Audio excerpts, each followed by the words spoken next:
Alright, so moving on from Huntress's Lullaby, we have Hex, No One Escapes Death. This is the infamous NOED that you might have heard me talk about in the past at some point.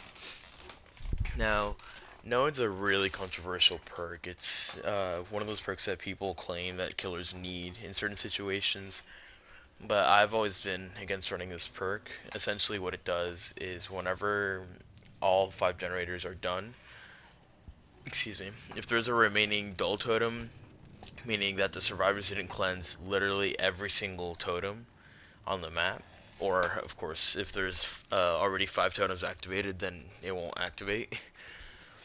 Uh, it'll apply it'll apply this hex to that totem, and what that means is whenever that hex is applied, as long as that totem is up and hasn't been broken, survivors will be one shot to anything. What doesn't matter what the situation is, and your movement speed as a killer will also get increased. This is a really strong perk, and I personally don't like when people use it because I think it takes away from learning the killer because it kind of it helps you get free kills and you feel like you're being rewarded even if you're making misplays for whatever situation. So I personally don't really like this perk, but I do recognize that it's an extremely strong perk and it helps counter gen rushing a lot because of course the faster generators get done, the faster you get to one-shot people. Now if you do want to incorporate it into a strategy, I do always suggest don't rely only on NOED because if at the end of the game you still have 4 people up and they've done all the generators, it's even with NOED, it's very difficult to bring the game back from there. After that, we have Hex Retribution. So any survivor who cleanses a dull totem with this perk, so that's the totems that aren't lit up, they'll suffer from the Oblivious status effect for 45 seconds. So what that means is they won't hear the killer's heartbeat at all, and I believe they won't be able to see his aura either. So if you have a perk like Alert, if you have a perk like Kindred, where it lets you see where the killer is, you won't be able to see them anymore.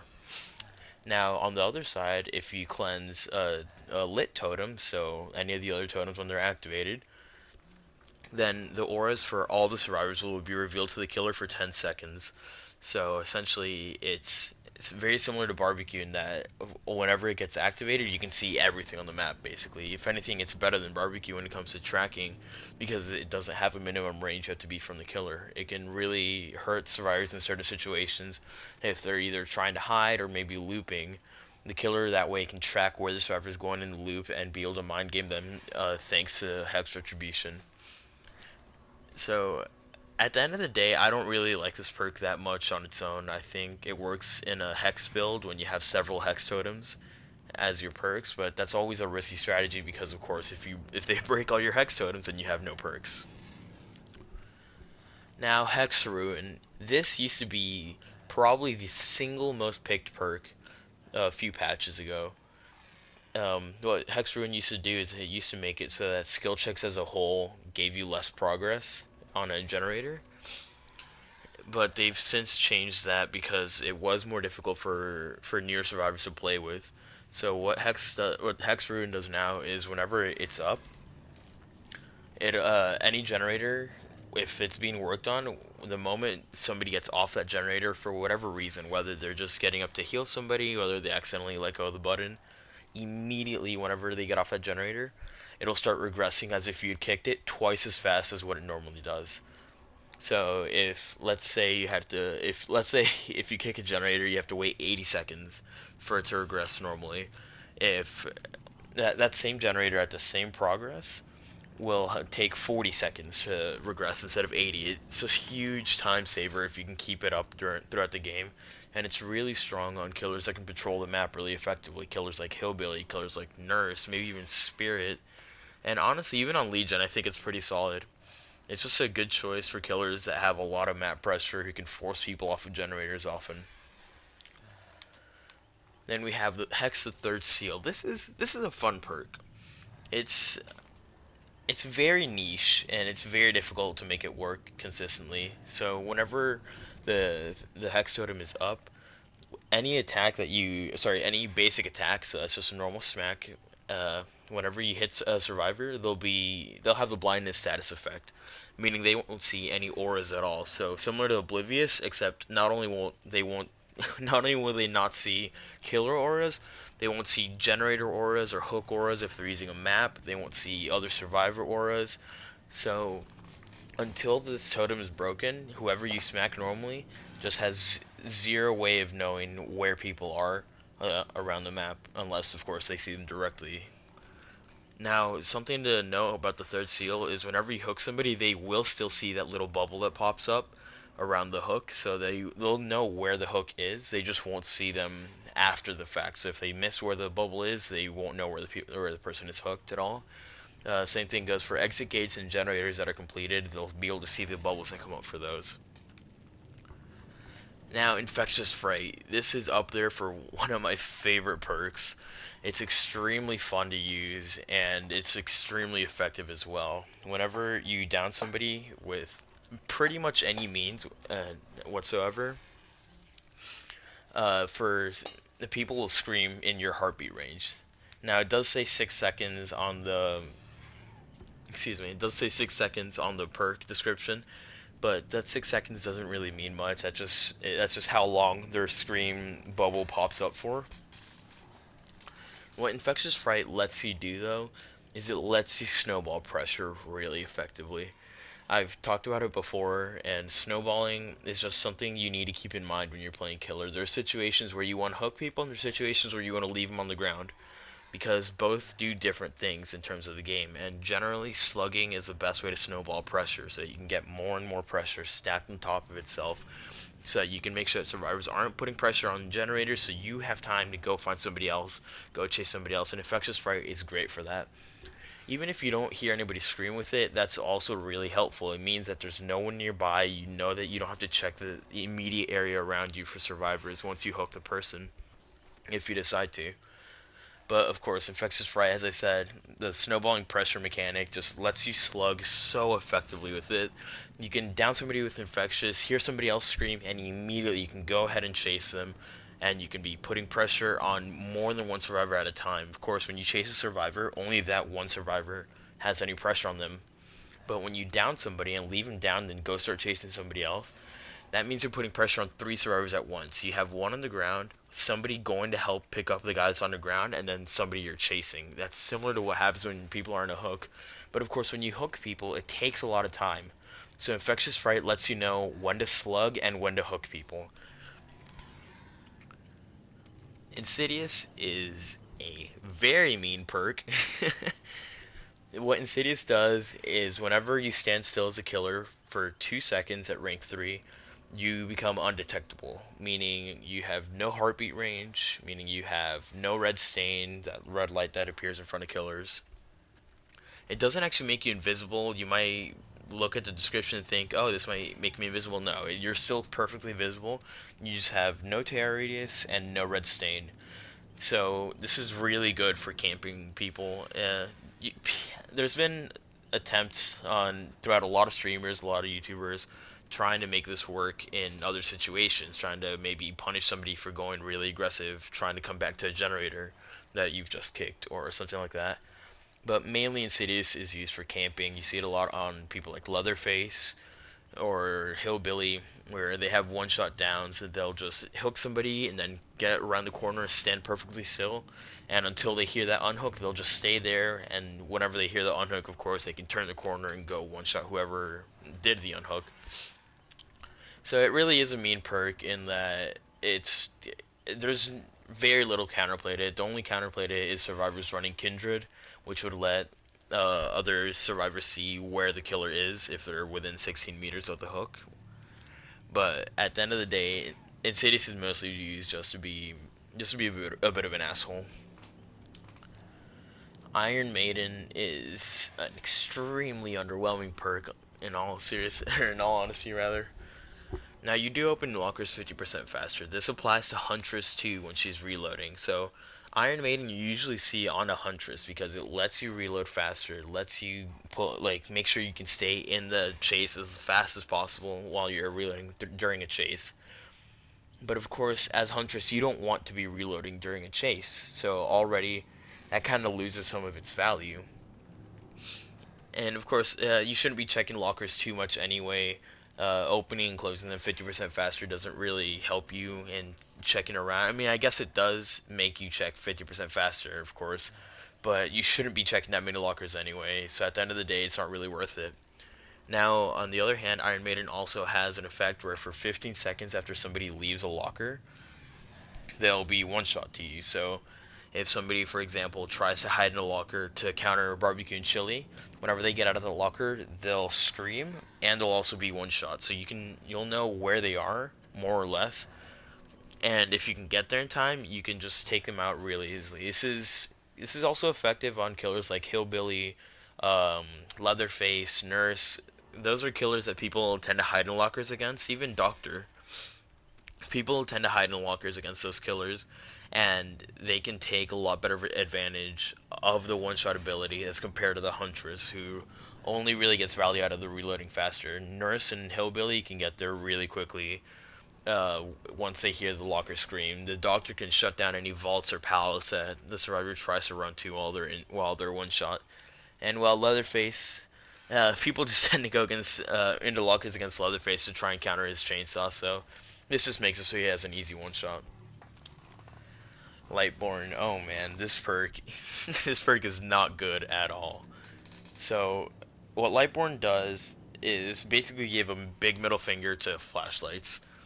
If you've been getting flashlight blinded all day, then you can just throw on Lightborn. You won't have to worry about flashlights ever again. It makes it so that the time to blind a killer is increased by 80%. That's almost double the time needed to try and blind a killer. Flashlight saves are gonna be impossible if you have Lightborn. And not only that, it helps you recover from the blindness 50% faster. Now that all might sound good on paper, but at the end of the day, you have to consider you don't really usually get blinded that many times during games, and even if you do, you could bring a perk like Franklin's Demise, like we saw before, and instead of having to worry about the survivor trying to blind you, you could just hit the flashlight out of their hand, and then they'll either have to go back, waste time to go get it, or they can just leave it on the ground and you won't have to worry about the flashlight anymore. So Lightborn really, it does what it does. It does what it's supposed to very, very well, but that's just not something needed for most killers. Mad Grit's a really interesting perk. So essentially what this perk does is whenever you have somebody on your shoulder, you have zero cooldown between your swings, meaning you can spam your swing as much as possible, and it generally ends up looking very funny from the survivor's perspective. And some killers are really loud when they swing, like the Demogorgon, like the Plague, and they'll make a bunch of noise while you're swinging away. And something to consider is you actually move faster while you're spamming swings, as compared to when you're not.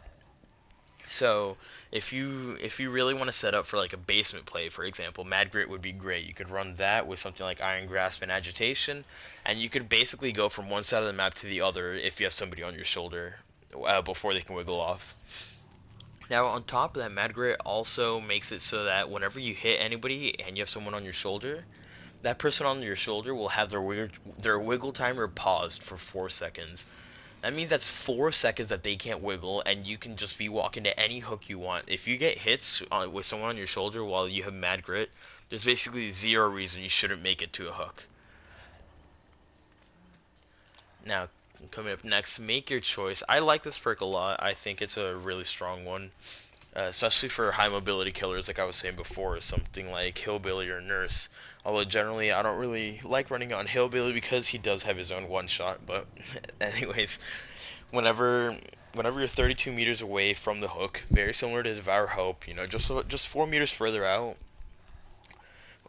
Whenever make your choice, or sorry, whenever you're 32 meters away, make your choice will trigger. And what that means is whoever did the unhooking action for 60 seconds is going to be one shot. So essentially, if let's say there's a Dwight on the hook and a Jake picks him up, that Jake is now one shot for 60 seconds, and he has two options. He can either hide, or he can just play very aggressive and hope that he can run you long enough so that the 60 seconds pass. Now this gives you a lot of options as killers. You can either play very aggressive, try to get back to the hook as quickly as possible, make your choice. Hag is another great killer for this because she can set traps wherever she wants. So what you can do as Hag with Make Your Choice is hook somebody, trap them, and then just leave right away. If somebody triggers that trap, whenever Make Your Choice gets activated, you can just teleport right back and one-shot whoever unhooked them. Another killer that can take advantage of that is Demogorgon as well, in a very similar way. But Make Your Choice also gives you the option between going back to chase that survivor or staying with whatever you're doing. You might be in the middle of a chase while Make Your Choice activates. You know that that survivor is going to be one shot for 60 seconds, meaning that they're probably going to be scared for those 60 seconds. So they're either not going to be healing, not going to be doing generators, or if they are, if you happen to run into them, then they're just an easy down. So Make Your Choice all around is just good, whether or not you actually actively go out of your way to take advantage of it. Now, Mindbreaker. This is a perk that when it came out, people were really worried that it was going to be extremely overpowered. And fortunately, it wasn't. As much as I hate to say it, I think this perk is in probably the best spot it could be in for what it does. So whenever somebody's repairing a generator and it's at less than 50%, then they'll be given the exhaustion status effect. So what that means is they can't use exhaustion perks like Dead Hard, like Sprint Burst, like Lithe. But the thing is that exhaustion status effect only lasts for 3 seconds. Now you might think like, yeah, people being exhausted when they're working on a generator sounds really good. But that 3 seconds is something people can just walk around for, literally for 3 seconds, and then they don't have to worry about it anymore. They can go back to using their exhaustion perk. They can literally drop a pallet in front of you while you're breaking it. They can just sit there and wait for the exhaustion to come back. So, unfortunately, Mindbreaker isn't really that great. It's very hard to take advantage of it. Stealth killers probably benefit the most from it, like the Wraith, like Ghostface, like Pig, because they can catch people off guard. Now, next up is Monitor and Abuse. This is a very interesting perk. I think it's kind of underrated, honestly. So what Monitor does is, whenever you're outside of a heartbeat, or sorry, whenever you're outside of a chase, your field of view actually gets increased by 10 degrees. This is one of two perks right now that increase your field of view, so that you can have a bit of an easier time seeing where people are at the corners of your screen. But that's not really the main use of Monitor and Abuse. Whenever you're out of a chase, your terror radius actually gets smaller by 8 meters. So what that means is that's 8 meters that you can get closer to the survivor to try and get an easy down with. This is really useful on some kills with smaller terror radiuses, like Hag, like Deathslinger, where they can take advantage of you being caught off guard. And even some of the bigger terror radius killers, like Pig, really can take advantage of Monitor and Abuse because the Pig can get closer to survivor while she's still standing up at full speed before having to crouch down to gain her slower speed from being crouched. Monitor and Abuse actually is also pretty decent on Huntress, but usually only against better survivors. Stronger survivors will recognize that the Huntress's lullaby has a set range that doesn't correlate to her heartbeat range at all. So they'll hear the lullaby from the Huntress. They'll be expecting you to come into heartbeat range at some point. If you can cut it in half with Monitor, sorry, not in half, by a third with Monitor and Abuse, it takes her heartbeat range from 24 meters to 16 meters, just like it does for Hag, just like it does for Deathslinger. And what that does is it lets you get some sneaky hits, some easy hits, and honestly, this perk could go on any killer whatsoever. Now, it does have a secondary feature. While you're in a chase, you do lose that 10 degrees of field of view that you gain.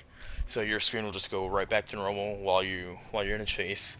And your heartbeat range gets increased by 8 meters. So if you're playing a killer who wants to take advantage of a big heartbeat range with a perk like Calrophobia, with Unnerving Presence, something like that, this is a perk that can help you out because while you're in a chase, it'll make your heartbeat just that much bigger. Monsterous Shrine, the meme of Dead by Daylight killer perks. This perk is fucking terrible. Whenever you hook somebody in the basement, they die 9% faster, they have 15% increased difficulty on attempted escapes, and they have... Sorry. they get punished 9% more for failed escape attempts. So, what does that really mean? Well, the 9% faster when they die in the basement. That's honestly the only redeeming quality of this perk, and even then, 9% of 2 minutes is really short. That's, what, about 12 less seconds? So instead of dying in a minute 20 seconds total, they'll die in a minute and 8 seconds. That's very little. It's very little difference in time. So Monsterous Shrine really isn't that great in that sense. The 15% increased difficulty on escape attempts, that's whenever you're trying to attempt escape. That 15% isn't 15% away from 4%. Or sorry, that's 4% minus 15%. That is 15% of 4% less. So instead of being 4% unhook or 4% chance every time you try and unhook yourself, it's a 3.85% chance. So that's a negligible difference. You're never really gonna notice that slight difference in percentage. And even then, on top of that, most people know not to attempt escape when they're on the hook. And if they don't know, then they learn very quickly that it just leads to them dying a lot faster. So the bottom two parts of this perk just don't affect anything at all. This perk is just all around terrible. It's literally the worst killer perk in the game. Now, Nemesis. This is a really cool perk. So what Nemesis does is it makes sure that you have an obsession. So, well, sorry, all of these obsession perks that I've been talking about, they make sure that you have an obsession in the game, no matter what. Whether the survivors have an obsession perk, or for whatever reason have an obsession. If you have a perk that takes advantage of the obsession, it'll give you one every single time.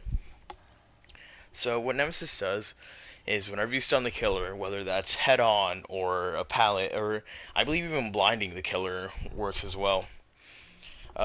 Your aura will be shown to the killer for 4 seconds, and you could become oblivious for 60 seconds, meaning you can't hear their heartbeat. But that really isn't the strength of this perk. It does help you out in certain situations. The strength of this perk is every time you get stunned, on top of those two effects, your obsession becomes whoever just stunned you.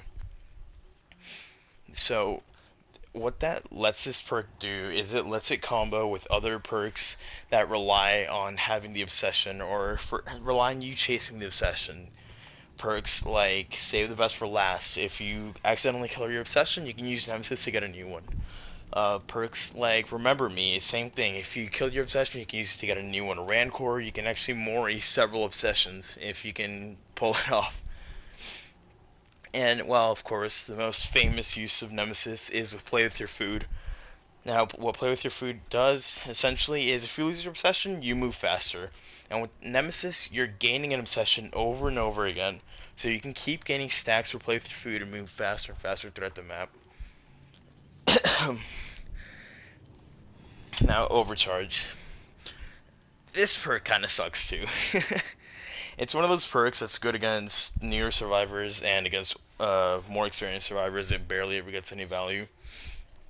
What it does is if a killer kicks a generator, that generator will have that generator will make it.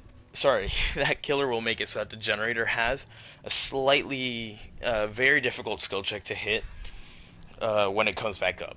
Now that if you miss that very difficult skill check, then it'll take an additional 5% away from the generator. But really, the game says it's tremendously difficult, but at the end of the day, you can practice hitting this overcharge skill check. It's a lot like hitting a great skill check on a normal one. So you don't really end up getting punished that hard, even when you do miss it. And most survivors who do have more experience with this game won't be missing this perk. Or this skill check, rather. So it just really doesn't get that much value. Now, Play With Your Food. This is what I was talking about with Nemesis. Play With Your Food grants you an obsession, and every time you lose chase with the obsession, it doesn't matter if you're still chasing them and looking straight down at the ground so that the game thinks you've lost it, or if you just look at the obsession and turn right around once you hear the chase music start. Whenever you lose a chase with whatever way it is, you gain 1 stack, 1 token, and you can gain all the way up to 3 tokens for every token you have, you move 5% faster. This means that a killer can move, if they already move at 115% movement speed, which is what most killers move at regularly when they're just walking around. When they get 3 stacks, they can move up to 130% movement speed. A survivor walking is only a survivor walking is only 100% movement speed. So this is extremely quickly that you can move with play with your food. And even at 1 stack, it's really helpful because a lot of survivors tend to learn the timings on how certain loops work. And if you can throw off that timing by moving 5% faster, it's really effective. And a strategy, like I was saying, is you can be chasing your obsession and looking straight down at the ground once you hear the chase music start. If you can keep following their scratch marks while looking down at the ground, you can literally be chasing the obsession as play with your food starts giving you stacks. Something you do got to keep in mind though is when you are using play with your food, the little icon will have a red circle that finishes every time you hear the little noise for you getting a stack. You have to wait till that circle finishes going around before you can try and get a new stack. Otherwise, you'll just end up wasting time. But this perk is great with Nemesis. Something I like doing with it is I'll get stunned by a pallet, and then I'll just leave the pallet up. I don't care. I'll just go chase somebody else, because thanks to that pallet stun, I'll end up getting 5% extra movement speed. Or maybe I'm already at 5%, I'll get 10 or maybe 15. And this really helps out for a killer like Leatherface. These two perks together on Leatherface are they're just his strongest possible perks, easily. Because what you can do is bait yourself into getting stunned several times. If you have 1, 2, or 3 stacks, that's when Leatherface gets strong, because he can follow you a lot more effectively with his chainsaw. For killers that have increased movement speed, this applies to that increased movement speed. Hillbilly moves faster, Leatherface moves faster, the Spirit moves faster in their ability, even Legion. Something you do got to keep in mind though with play with your food is every time you swing, it doesn't matter if you connect or you miss a swing. You could be trying to hit somebody and you whiff 3 times, just like that you're gonna lose 3 stacks. So you got to make sure whenever you lose a stack of play with your food, it's when you're getting a hit, because otherwise, if you're just swinging randomly for whatever reason, and with Hillbilly and Leatherface, if you're chainsawing to break pallets, you're not gonna get value out of play with your food at all. So you got to keep that in mind for sure. Now for the last one for this part of the video, Pop Goes the Weasel. This perk is probably the clown's best perk, easily. Um, he does have Bamboozle, which is a solid perk in certain situations, but with Pop Goes the Weasel, whenever you hook somebody for 60 seconds, you can kick a generator and it'll immediately be regressed by 25% of its total. Not 25% of what it's at, 25% of the total generator. That means if a survivor's working on a generator alone, that's 20 seconds gone, just like that. And then on top of that, it'll start regressing normally after that, so you're wasting more and more time. This perk it's really good. It's really effective when paired with tracking perks, so you can find where survivors are on certain generators, so you can go push them off that generator, kick with Pop Goes the Weasel. And this perk actually combos really well with perks like Thanatophobia and Dying Light, because even though you'd think, oh, it's only 20 seconds I'm wasting, when you start taking into consideration how much Thanatophobia and Dying Light slow down generator repairs, this perk will just take that into consideration as well. It's 20 seconds on top of the extra slowdown coming in from Thanatophobia and Dying Light.